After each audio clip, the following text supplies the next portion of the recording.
Hey, welcome back. Karen here with Vegan Gluten-Free Life. Today's recipe is ranch dressing. Who doesn't love ranch dressing? This is vegan and gluten-free, so that's even better. So let's get started. We need vegan mayonnaise, plant-based milk, vegan yogurt, or vegan sour cream, whichever works best for you.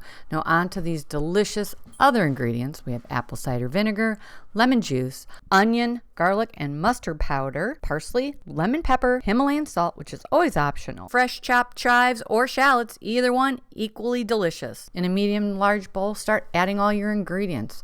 Mix them around really well. Now, my favorite part, give it a taste test. Cover it, chill it for a few hours. Okay, you can't tell me that wasn't crazy easy. Don't hesitate, man. It's so good. You'll want it with everything. Barbecue cauliflower, mashed potatoes, dip your pretzels, flipping crackers, endless options. Go to veganglutenfreelife.com for the full recipe. Subscribe and share. Follow us on Instagram, Twitter, and the YouTube channel, of course, for some more easy to follow recipes. Videos.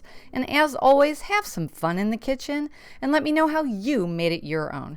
Don't take yourself too seriously. Thanks for watching. I look forward to seeing you soon. Bye.